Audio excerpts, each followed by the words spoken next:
ça y est, alors 3 sur 4 des petites voitures pour les jeunes ont été nettoyées, révisées.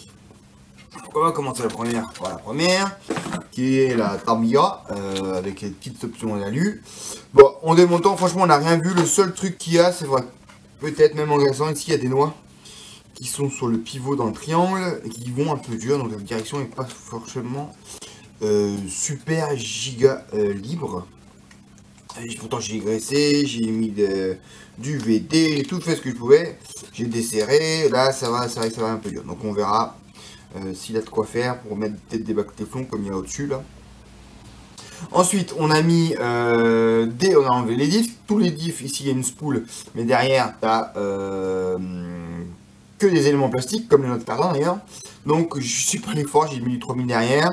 J'ai aussi refait les suspats, donc ici on a du 500 derrière et de la 800 devant. Donc voilà, un petit châssis bien sympathique, c'est sympa à démonter, en tout cas tout se monte bien, c'est vraiment genre, c'est entre la maquette et le RC quoi en fait, mais ça marche bien. Donc voilà pour la première. J'ai aussi monté, fait pareil, j'ai mis des amortisseurs courts, parce qu'ici en fait si tu regardes, c'est quand même, t'as assez de t'as pas mal de débattements, on va dire c'est plutôt pour une voiture type rallye. Tandis que ici tu as des amortisseurs courts où il y a peut-être allez, un tout petit centimètre, 5 mm de débat.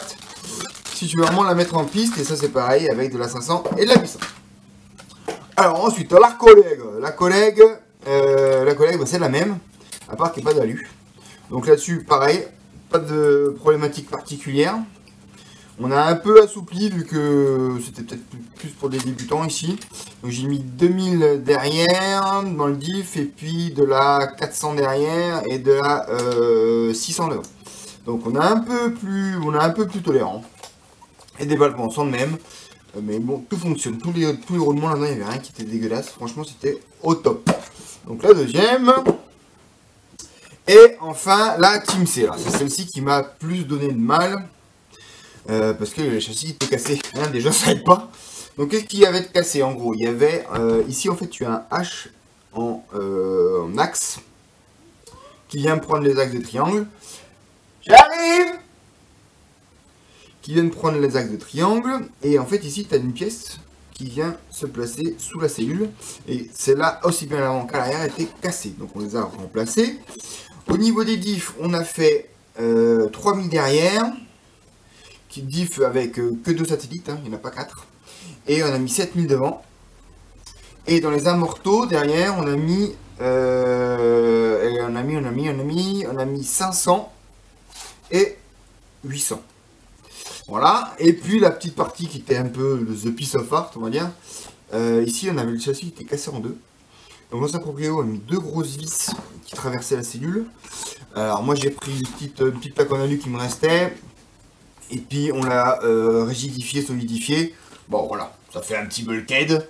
Ça va un tout petit peu parti de travers. Bon, pas grave, je vais me faire engueuler par le chef, mais bon, on verra bien. Donc voilà, maintenant il me reste plus la Team C, elle est finite.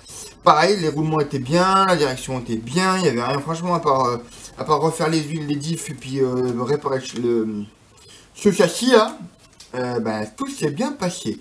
La prochaine vidéo, ça sera pour le... Là, il y a un peu plus de taf, parce qu'ici, il n'y avait pas l'électronique à mettre. Ça sera bien sûr sur le B44. Où là, faut que je... Là, il y a du taf. Enfin, il faut aussi mettre l'électronique, il faut la faire ready to go, comme on dit. Donc, celle-ci, je vais avoir un peu plus de mailles. Ça va prendre un tout petit week-end, puis voilà. Donc, ça sera pour la prochaine livraison. Allez! A plus les amis. Donc voilà, le B44 tel qu'il va partir de chez moi et je vais aller continuer cet après-midi le reste chez Manille parce que donc on a révisé le train arrière, on a refait les huiles, on a un peu desserré le diff à billes, regraissé tout ça, le train arrière, tout problème. On a installé l'électronique, donc vous avez le petit Vario à 15 $, 120 ampères de chez Banggood, plus un 36, qu'est-ce qu'il est lui? Plus un 3650 à 4200, 5200 kV. en 2S, ça va un peu wanné avec un petit pignon de 22. Je pense que ça devrait commencer à causer. Donc on a installé tout ça, on a essayé de faire ça plutôt propre. Voilà, on a déjà installé les doubles prises pour mettre les saddle packs qui vont se mettre ici. Le problème, c'est qu'il y a quelques vis foirées et c'est de la visserie américaine. Donc déjà, c'était pénible parce qu'il fallait vite que je retourne chez Mani chercher les outils adéquats. Mais alors quand il y a une ligne américaine comme ça qui est foirée, vas-y, moi j'ai pas de taper, donc on va retourner un petit peu chez Mani. Et le plus gros souci, ça vient des amortisseurs avant qui sont en pièces, mais il manque des chappes, des rondelles, des joints. Donc bon, voilà. Là je me vais le continuer. Donc voilà comment il est parti. Puis vous allez bientôt le voir, je pense. Soit on va faire une petite vidéo vite chez Mani pour dire qu'on aura tout fini. Puis vous allez le voir en tambour là.